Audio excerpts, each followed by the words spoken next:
Então tá aparecendo aí para vocês, né?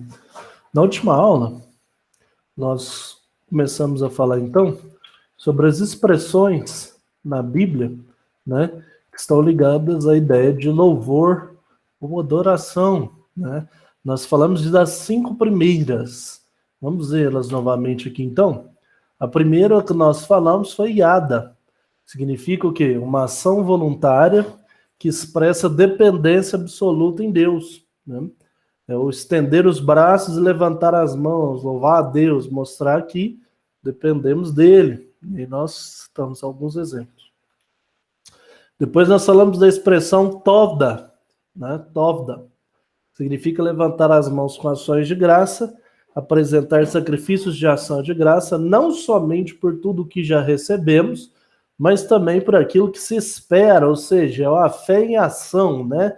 É crer que as coisas vão acontecer. Esse é o tovda. Muito bem. Falamos também do halal. Halal significa o quê? Celebrar com palavras, falar entusiasmadamente de algo a alguém. O gozo interior, né, deve expressar-se exteriormente. Então, aquele cântico, né, aquela adoração que vai expor todo o sentimento que a gente tem por Deus. Muito bem. Nós falamos também do sábado.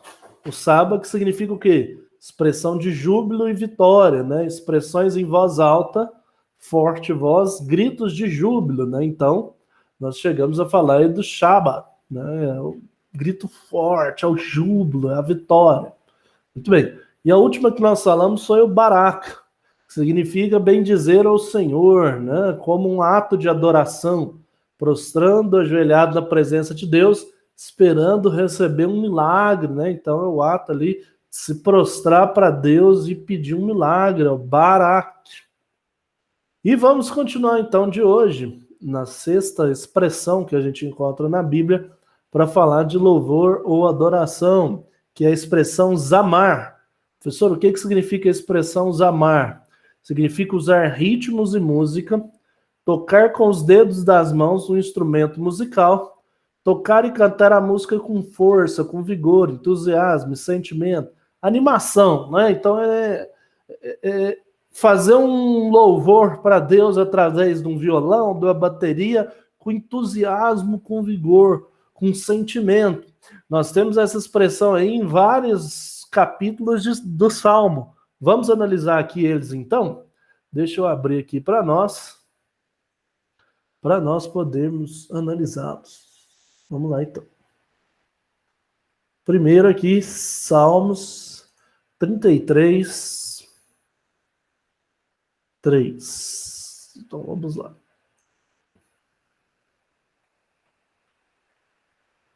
Ó, vamos ao que está dizendo.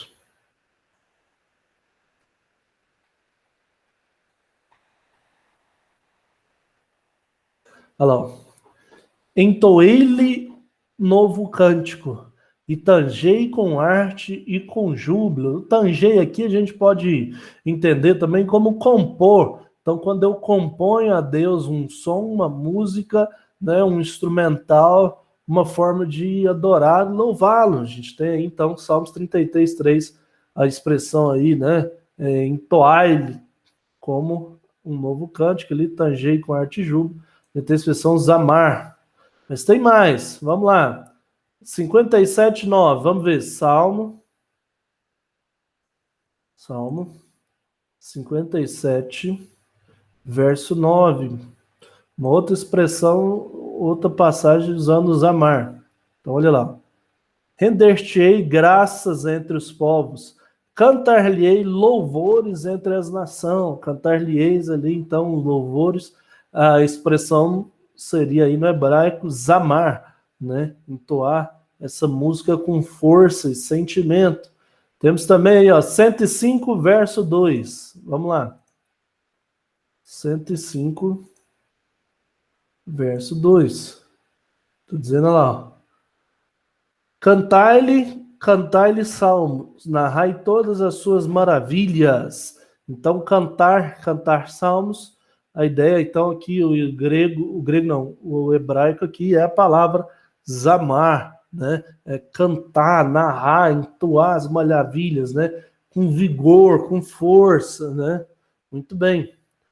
Outra expressão, Salmo 108:3, a mesmos amar. Vamos lá de novo.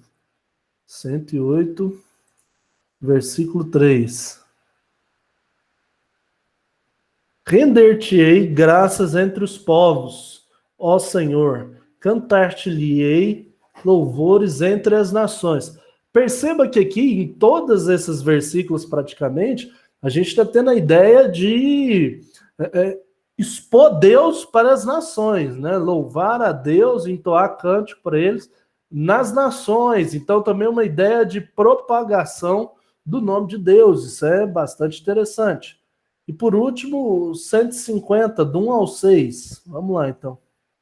Salmo 150, o último. Na verdade, nem tem 6. 150 só vai até... Ah, tem 6. Vamos lá. Vamos lá. Aleluia! Louvai a Deus no santuário. Louvai aí Zamar. Louvai-lhe no firmamento, obra do seu poder. Zamar também. Todos que tiver lá, louvai-o, é a expressão Zamar. Então vamos ler de novo. Ó. Aleluia! Louvai a Deus no seu santuário. Louvai-o no firmamento, obra do seu poder. Louvai-lo pelos seus poderosos feitos. Louvai-o consoante a sua muita grandeza. Louvai-lo ao som da trombeta. Louvai-lo com saltério e harpa. Louvai-lo com adufes e danças. Louvai-o com instrumentos de corda e com flauta. Louvai-o com símbolos sonoros. Louvai-o com símbolos retumbantes.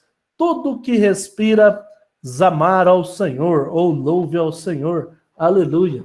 Então esse versículo aí, esse capítulo, na verdade, 150, ele resume para nós a ideia do Zamar. O Zamar, então, é essa expressão, louvar a Deus em todo tempo, em todos os lugares, com os instrumentos, com danças, com tambores, né?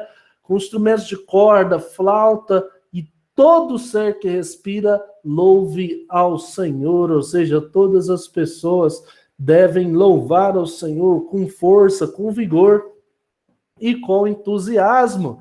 Então, em todas essas passagens aí, a palavra louvai-o, ou louvar, é da expressão zamar, certo? Então, bem legal essa expressão, bastante usada aí nos Salmos, né, para expressar. Então, com instrumentos musicais, com música mesmo, canto, força, vigor, entusiasmo, ou seja, né, aquele último versículo fala bem, todo ser que respira, zamar ao Senhor, louvai ao Senhor. Muito bem. Próximo, sétimo aí, ó, Terrilá. Terrilá. O que é o terrilá, professor? O que significa o terrilá? Olha lá. Louvar ao Senhor com um cântico novo. Muito bem. A ênfase principal dessa palavra é dar liberdade ao Espírito para que expresse com voz audível palavras de gratidão e adoração, estabelecendo uma relação íntima e amorosa com o Senhor. Então, quando eu falo de terrilá, eu não estou falando de louvores prontos. Eu não estou falando aí, então, de músicas que vão ser só cantadas mais uma vez ou louvadas em união. Quando eu falo do terrilá, eu estou falando sobre cantar um cântico novo, criar algo novo, deixar o Espírito Santo agir para que uma nova canção possa surgir aí para louvar e adorar a Deus. Então essa é a expressão terrilá. E vamos ver que ela aparece em alguns salmos também. Olha aí, Salmos, Isaías, Êxodo. Então a gente vê essa expressão de deixar aí o louvor fluir, deixar a adoração fluir através do Espírito Santo. A expressão que a gente usa é terrilá. Vamos ver então algumas passagens que a gente tem essa palavra? Primeiro, Salmo 22:3. Mais uma vez o Salmo aí. Salmo 22, verso 3. Olha lá.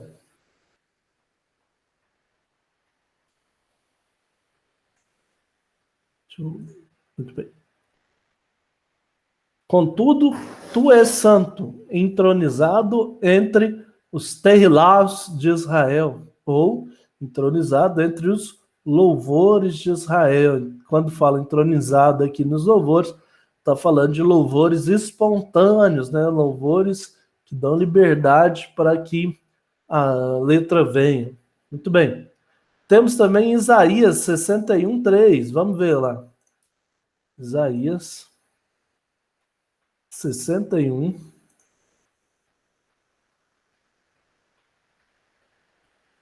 verso 3. Está dizendo lá.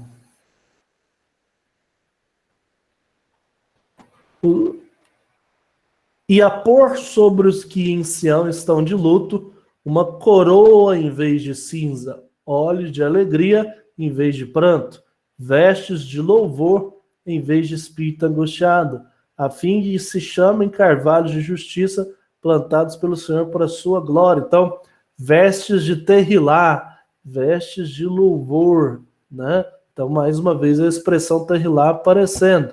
Muito bem. Vamos ver outra passagem onde aparece. Êxodo 15. Êxodo 15, vamos lá.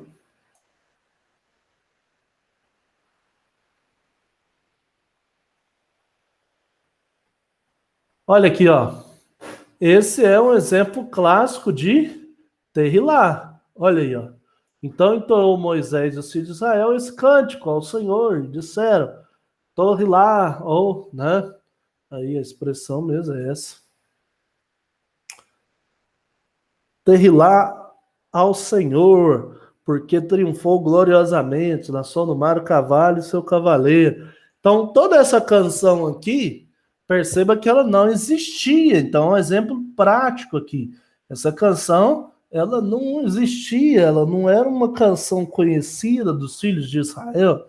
Não. Ali, no momento de vitória, né, no momento ali de vitória, ali, quando eles cruzaram o Mar Vermelho, Moisés ele vai então com muita alegria entoar essa canção, né? Ele cria ali essa canção no momento, ele deixa fluir ali o espírito de alegria, o espírito de liberdade em Cristo que ele estava tendo ali em Deus, né?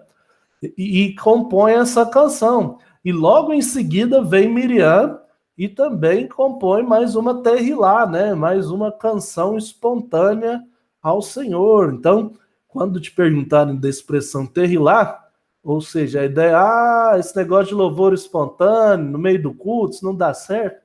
Dá, ué, Moisés fez, Miriam fez, está aqui em Êxodo 15.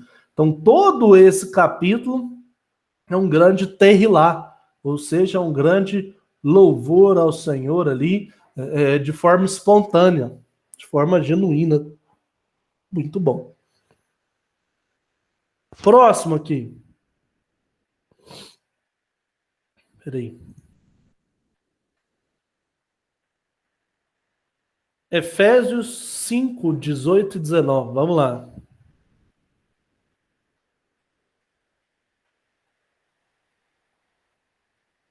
Efésios 5, versos 18 e 19. Olha lá. E não vos embriagueis com vinhos, no qual há dissolução, mas enchei-vos do Espírito, falando entre vós com salmos, entoando e louvando de coração ao Senhor, com hinos e cânticos espirituais. Então, isso aqui é uma expressão clara do que significa o terrilá, ó. Entoando e louvando ao Senhor com salmos, né, de coração, com hinos e cânticos espirituais. Então aí, ó, falando entre vós com salmos, entoando e louvando de coração ao Senhor, com hinos e cânticos espirituais. Então isso é a definição máxima do que é o terrilá, né? Quando eu canto louvores a Deus de forma espiritual ali, da forma que o Espírito Santo vai conduzindo, eu vou ali entoando a Deus. Então é um cântico espontâneo, né? A gente costuma chamar ele de cântico espontâneo, mas na Bíblia ele aparece com a expressão terrilá. Muito bem.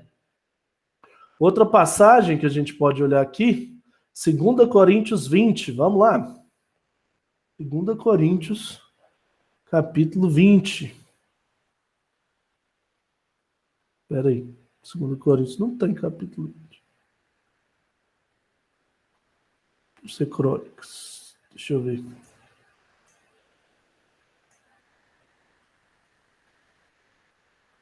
Acho que eu me confundi aqui nesse slide.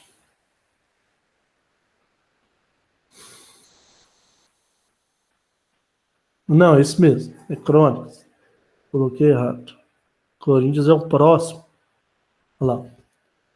Tendo eles começado a cantar e dar louvores, pôs o Senhor emboscada contra os filhos de Amon e de Moabe, os do monte Seir, que vieram contra Judá, e foram desbaratados. Então perceba aqui agora, que quando fala eles começam a cantar e dar louvores, aqui a expressão dar louvores é o terrilar, né? Então, cantar aí expressões e palavras de engrandecimento a Deus de forma espontânea. E o último agora sim, 1 Coríntios 14, 15. 1 Coríntios 14, verso 15. Olha lá o que está dizendo. Que fareis, pois?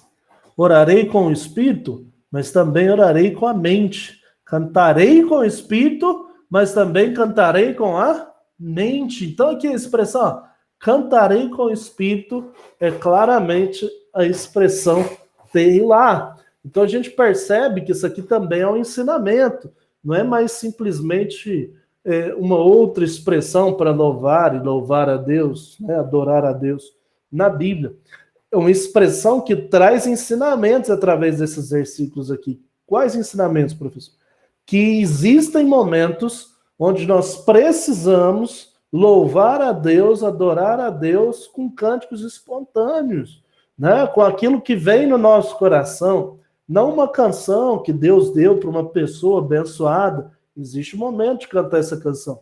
Mas existe também um momento, e aí toda a Bíblia, tanto no Antigo Testamento quanto no Novo Testamento, vai nos trazer informações e versículos sobre isso, que é o Tehilá, a expressão usada na escrita bíblica é Tehilá, que é o que então? Louvar ao Senhor um cântico novo, algo que ninguém ainda compôs, né? É a liberdade ao Espírito, né? Expressar a Deus com a sua voz, sua gratidão, adoração a Ele, né? O seu amor por Ele, né? O quanto você se sente amado por Ele.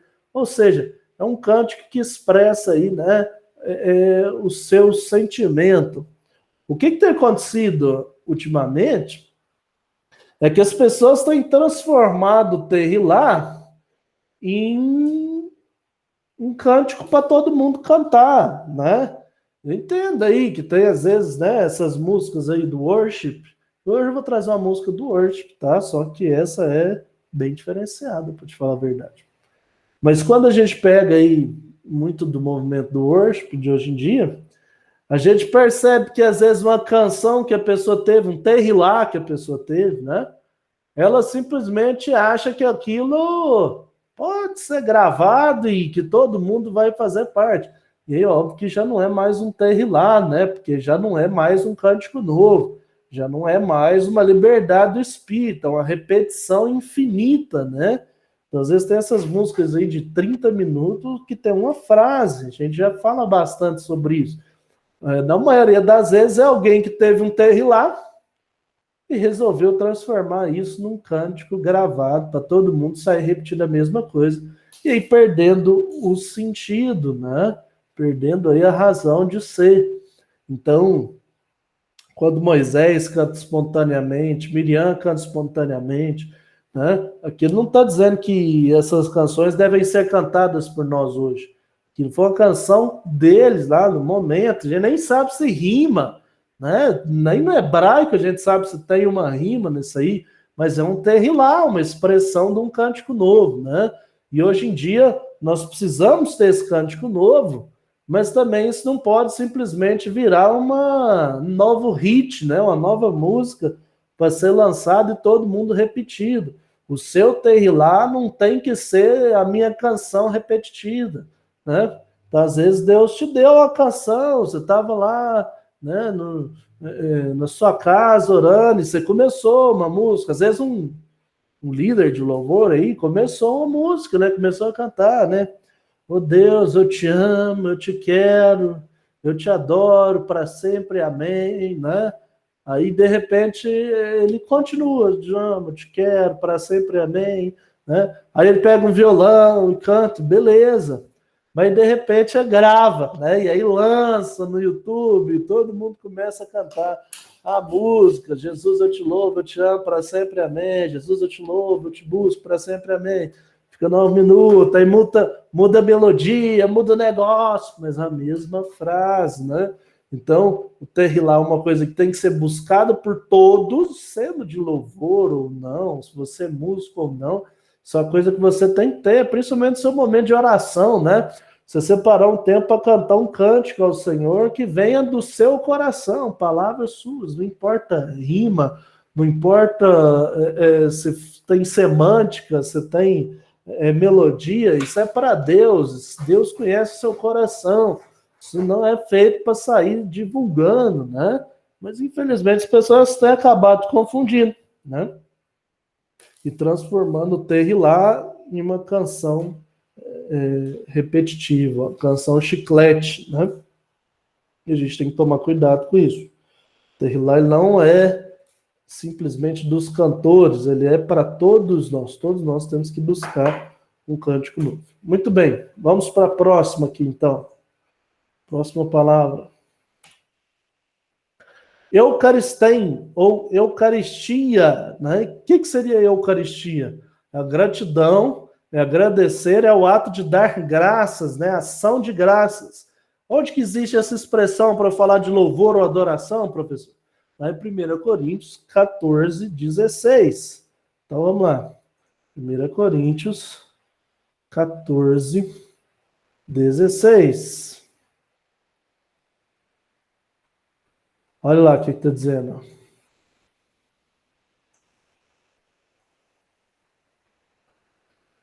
E se tu bendizesses apenas em espírito, como dirá o indouto o amém depois da tua ação de graça? Visto que não entende o que dizes. Então olha aqui que interessante, né? Uma advertência de Paulo, né? Nem todas as canções, nem tudo tem que ser feito em espírito, né? Existem momentos de fazer em espírito, mas existem os momentos também de cantar uma canção ou um louvor que as pessoas vão poder entender, né? E vão poder dar graças a Deus, né? Então, o Eucaristia é a ideia de gratidão, de agradecer, ato de dar graça, ato de gratidão, principalmente no seu devocional, né? Na sua oração a Deus.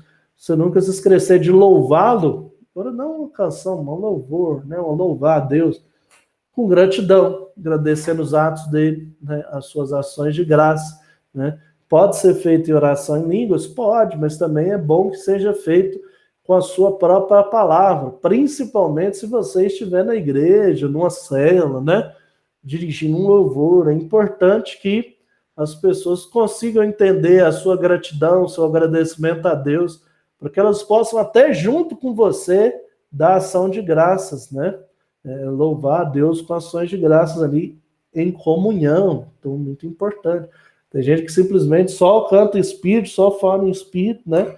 E aí, às vezes, as pessoas que não têm esse dom, essa habilidade, simplesmente ficam pescando ali. Então, no momento da Eucaristia, de agradecer a Deus, de ser grato a Deus, interessante que você faça isso com o seu coração, com as suas palavras, até porque você pode estar levando outras pessoas a fazer a mesma coisa. Muito bem. Vamos para a próxima expressão, então. Isso é mais curto. Eulogem ou eulogia, depende aí da expressão. O que é o eulogia?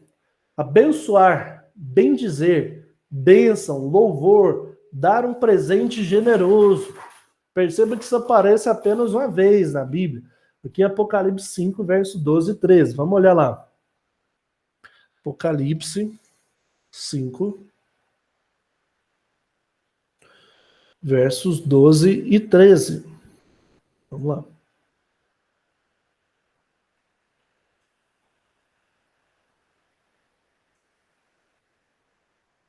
Proclamando em grande voz, digno é o Cordeiro que foi morto de receber o poder e a riqueza e a sabedoria e a força e a honra e a glória e louvor. Então ouvi que toda criatura que há no céu e sobre a terra, debaixo da terra e sobre o mar, e tudo o que há nelas há, está dizendo: aquele que está sentado no trono e o Cordeiro, seja o louvor, a honra, a glória e o domínio pelos séculos dos séculos. Então, muito bem aí, ó. Isso é o que significa o eulogia, né?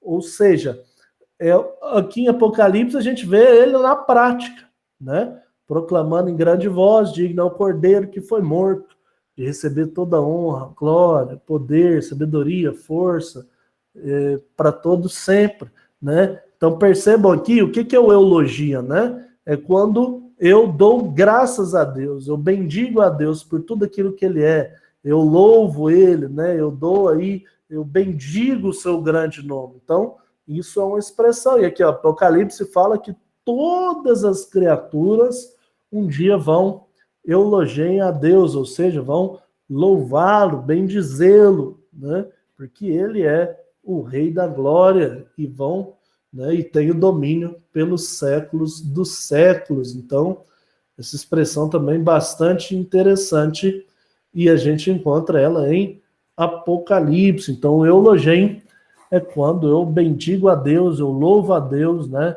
Eu dou um presente generoso, né? A ideia do presente generoso também é o eulogia. E por último, aí nós, louvar, celebrar. A gente tem essa expressão em Mateus 21 e Lucas 18.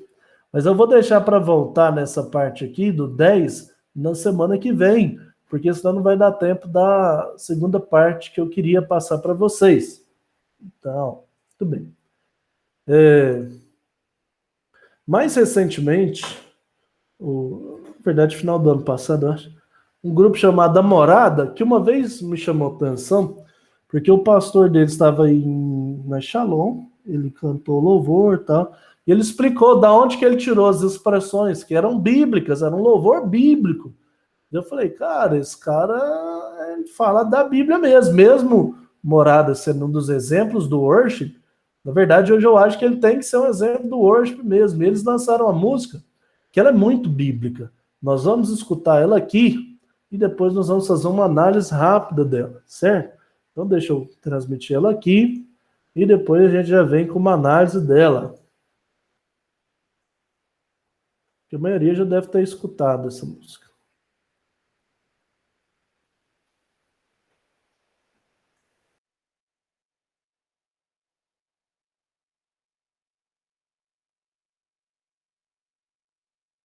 Muito bem. Quem aí já tinha escutado essa música?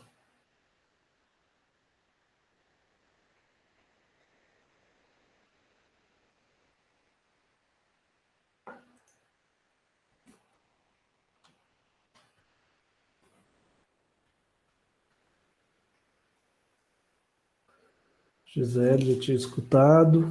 Bianca. Né? Música muito boa. Já tinha escutado antes, já tinha cantado na igreja, mas eu nunca tinha parado para analisar a letra a fundo. Aí esses dias eu parei e escutei, né, a expressão que me faz dizer: Moisés, suba em meu lugar. Eu falei, gente, Moisés subiu em meu lugar. E eu fui parar, ler a letra, escutar, ver os comentários sobre a música. E aí eu entendi e vim trazer para vocês, então, um exemplo de música do novo worship que não é a repetição de sempre, a mesma coisa, uma música extremamente bíblica. Vamos fazer uma análise rápida dela aqui nesses minutos que não falam. Então, o grande patamar, o grande centro da música vai se passar principalmente ali em Êxodo 19 e 20. Então, sim, é bíblico, né? Olha aqui, ó. É tudo sobre você, fala de um relacionamento pessoal e não terceirizado com Deus. Seu contexto é baseado no livro de Êxodo 19, quando o povo de Israel chega ao Monte Sinai, um dos mais sagrados da história desse povo. Foi nele que Moisés viu a sarça ardendo, Deus fez pacto com Israel, deu as leis e regras para uma vida correta, e quais os benefícios da obediência e os males da desobediência. Aqui o Senhor diz a Israel que seu propósito em tirá-los do Egito era o quê? Fazer deles um grande modelo, né? Uma nação modelo, por meio da qual todas as nações da terra sejam influenciadas e possam aprender a servir e adorar ao único e verdadeiro Deus. Gerard von Groningen comenta tão bem deste episódio em sua análise exegética. Ele afirma que Deus falou. Nós lemos e relemos, meditamos, escrevemos e não percebemos o que é Deus falar. Deus falou. Foi realmente um ato teofânico de proporção gigantesca, pois sua voz foi ouvida e testemunhada por mais de 5 milhões de pessoas, no meio do fogo, face a face, no monte. O Senhor falou com Moisés. O autor de Hebreus, ele relata com propriedade e assombro, afirmando quão terrível é Deus e que ele devemos ter cuidado e temê-lo sempre para o nosso bem. O próprio povo depois pediu que Deus jamais falasse desse jeito com eles novamente.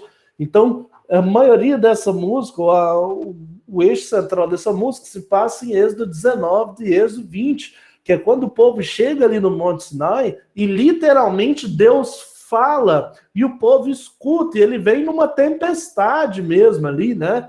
Tanto que depois o povo pede para Moisés, fala, ó, vai só você, né? Porque se a gente for, nós vamos morrer, então o temor a Deus. Lá em Hebreus, o autor de Hebreus, ele não sabe se é Paulo ou não, ele fala, né, em relação a essa passagem bíblica. Olha o que o autor fala, ó. Ora, não tendo chegado ao fogo palpável e ardente, e a escuridão, e as trevas, e a tempestade, e ao clangor da trombeta, e ao som da palavra, de palavras tais que quantos o ouviram suplicaram que não se lhes falasse mais, pois já não suportavam o que era ordenado. Até um animal se tocar o monte será apedrejado. Na verdade, de tal modo era horrível o espetáculo que Moisés disse, sinto-me aterrado e trêmulo, né? Então o próprio autor de Hebreus aqui, ele remonta a essa passagem bíblica que é a inspiração da música aí, né? Que é quando Deus literalmente fala com o povo. Vamos fazer uma análise verso por verso da música, então, para a gente entender a mensagem que está sendo transmitida por trás dessa música. Vamos lá. Então, primeiro, ó, a porta da casa mais simples, que o anjo da morte não entra. Aqui não precisamos nem ler aqui, né? Aqui faz clara referência ao anjo da morte, né? Quando o povo de Israel, os hebreus, passaram ali o sangue nos umbrais das portas e o anjo da morte não entrou, né? Livrou o povo, enquanto que os egípcios, né, que tinham aí as casas chiques, vamos dizer assim, padeceram ali os primogênitos no anjo da morte. Então, claramente aqui, a primeira passagem aqui da música faz essa memória, né? Então, na verdade, a música ela vem fazendo essa memória da trajetória do povo de Israel. E a primeira coisa aqui, então, é sobre aquela passagem do anjo da morte. Muito bem, então, a porta da casa mais simples, que o anjo da morte não entra. Ele continua. A estrada que corre para o mar, o vento que abre o caminho é você, é você. Essa também faz outra referência, né, aos acontecimentos que vêm ali antes do Monte Sinai em si, né? Que é o quê? A travessia do Mar Vermelho, né? Aqui o autor está reconhecendo que quem abriu o caminho foi Deus, né? E quem abriu o Mar Vermelho para que o povo passasse a ser também foi Deus, ou seja, Êxodo 14. Então até aqui a música, né? Basicamente toda bíblica. Olha lá. A nuvem que aponta o destino é a mesma que cobre o passado. O pão que sacia a fome, a rocha que mata a minha sede é você. Aqui novamente mais análise da história do povo de Israel, né? A nuvem que apontava o destino, tanto de dia quanto de noite, né? Que cobria o passado de escravidão, ou seja, ficava atrás do povo para que o povo do Egito não pudesse chegar a eles. o pão, o maná que desceu do céu para alimentar o povo, né? E a própria rocha que deu água para que o povo não morresse de sede. Aqui ele sempre reconhecer, né? É você. Uma clara referência, então, a Deus. Então, aqui, a história do povo de Israel em forma de música, isso é muito legal. Continuando. Mais perto do monte, mais perto da face, me espanto com o peso da tua glória. Mais perto da glória e mais perto da morte. O medo quer me parar. Então aqui ele já começa a falar sobre o Monte Sinai a partir desse verso, né? O Monte Sinai era o local de encontro entre Moisés e Deus, um lugar de relacionamento, de intimidade, né? Moisés era o único que podia subir ao monte, os demais não podiam subir, né? Nem mesmo tocar nas extremidades do monte. Por isso a expressão mais perto do monte, mais perto da face. Aquele que subisse até mesmo tocar as extremidades do monte, com exceção de Moisés, seria morto. Por isso a expressão mais perto da glória, mais perto da morte. Então a glória de Deus desceu sobre o monte de uma forma tão extraordinária e terrível que deixou todos tremendo de meia. Lendo você mesmo como foi. Então vamos ler aqui, ó. Êxodo 19, 16 ao 20 vai deixar isso claro lá. Ao amanhecer do terceiro dia, houve trovões e relâmpagos. Uma espessa nuvem cobriu o monte e ouviu-se uma forte som de trombeta, de maneira que todo o povo que estava no arraial tremeu de medo. E Moisés levou o povo para fora do arraial enquanto de Deus, e puseram-se ao pé do monte. Todo o monte Sinai fumegava, porque o Senhor havia descido sobre ele em fogo. A fumaça subia como uma fumaça de formalha, e todo o monte tremia com violência, e o som da trombeta já aumentando cada vez mais. Moisés falava e Deus respondia no trovão. O Senhor desceu sobre o monte Sinai, sobre o alto do monte. O Senhor chamou Moisés para o alto do monte, Moisés foi para lá. Presta atenção que mesmo com medo, né, Moisés ele subiu ao monte para se encontrar com Deus. Diferente do povo que, tremendo de medo, ficou de longe. Até porque se eles subissem, eles seriam fumegados vivos. Então, a letra da música é bem parecida aqui com os eventos. Então, aí ele canta. Então me tira o medo que me faz dizer Moisés, suba em meu lugar. Me faz entender que a tempestade é você, a chuva forte é você, o vento forte é você, e o que me faz tremer as pernas, né? Preciso entender aqui, ó, que antes de mais nada, naquela ocasião, Moisés era o mediador entre Deus e o povo. Somente Moisés podia falar com Deus face a face. E levava as orações e murmurações do povo ao Senhor e falava com o povo aquilo que o Senhor queria falar. Por mais medo que Moisés tivesse dos trovões, dos relâmpagos, do som da trombeta e do monte fumegante, o que fez tremer as pernas, ele sabia que Deus era todos esses fenômenos, então é tudo você, né? Ele sabia, então a música ressalta isso também. Vale ressaltar que nesse relato não há chuva forte, no entanto, Deus foi também a praga em forma de chuva forte, de pedra que destruiu todo o Egito, né? Então a chuva forte aqui, o autor aqui da música pode ter colocado até para fazer rima, mas também se remete a um evento que aconteceu com o povo de Israel, né? E perceba que agora, ué, professor, então como é que tira o medo se só Moisés podia subir? Aí que é o interessante, a partir do momento que Cristo morre em nosso lugar, nós agora temos acesso a Deus, né? Agora nós não precisamos mais ficar de longe, né? Olha lá, Êxodo 18 também faz referência a isso, ó, o Êxodo 20, 18, 19. Olha lá, todo o povo presenciou os trovões, os relâmpagos, o som da trombeta, o monte fumegante, e o povo observando, tremendo de medo e ficando longe, disseram a Moisés, fale-nos você e ouviremos. Porém, não fale Deus conosco para que não morramos. Então, por isso a expressão faz dizer Moisés, suba em meu lugar, né? Mas a gente percebe que depois de Moisés, quem foi esse representante de Deus? Foram os sumos sacerdotes, né? E depois ali, quando Cristo morre por nós, esse véu é rasgado e agora sim nós podemos subir o monte, né? Ter essa coragem de subir ao monte, né? Não ter medo, né? Porque Deus, Jesus, ele rasgou esse véu. Por isso que ele canta aqui, ó. A porta aberta é você, mas a fechada é você. é tudo sobre você, eu também vou subir, né? E aqui faz até relembrança ao que Deus disse à igreja de Filadélfia lá.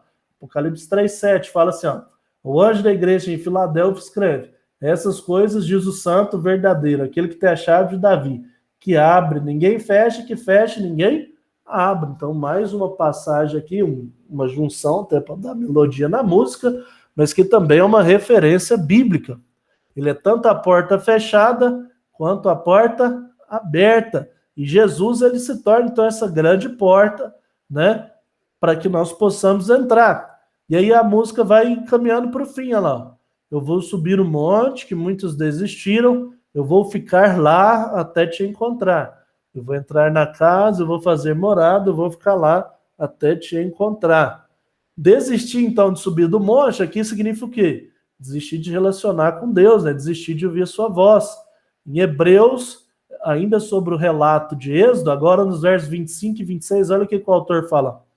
Tenham cuidado e não se recusem a ouvir aquele que fala, pois se os que se recusaram a ouvir quem divinamente os advertia na terra, não escaparam, muito menos escaparemos nós, se nos desviarmos daquele que dos céus nos adverte.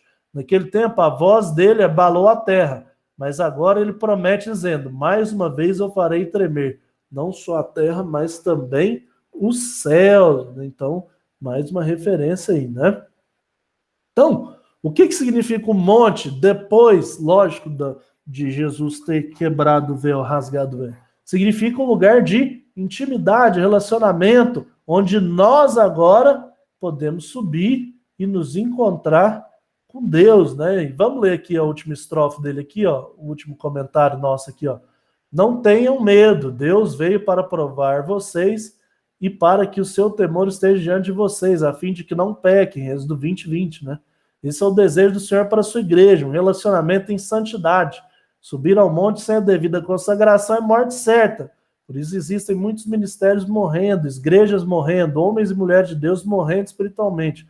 Antes de subir ao monte para se encontrar com Deus, é preciso se consagrar, viver em santidade de vida, fugir do pecado que tenazmente nos assedia. Somente vivendo uma vida de consagração e santidade, podemos subir ao monte para nos relacionar com Deus, ouvir sua voz e ter experiências extraordinárias com o nosso Senhor. Eu vou subir, e você vai subir também? Né? Então, é para isso que Cristo rasgou o véu, para que nós pudéssemos subir também, né, ao monte e termos, então, intimidade com Deus. Portanto, essa música eu achei muito legal, né? Principalmente porque ela é extremamente bíblica, apesar de fazer parte aí do movimento worship, ela é uma música que deve ser usada como exemplo, né, de uso da Bíblia, de letra bíblica, né? Então, fantástico esse pastor, esse compositor dessa música, compôs uma música contando a história de Israel e também estendendo aqui o que o autor de Hebreus falou, que o caminho está aberto, né? E citando até mesmo ali o que Jesus falou para a igreja de Filadélfia. A porta aberta era ele, a porta fechada também é ele, é tudo ele, né?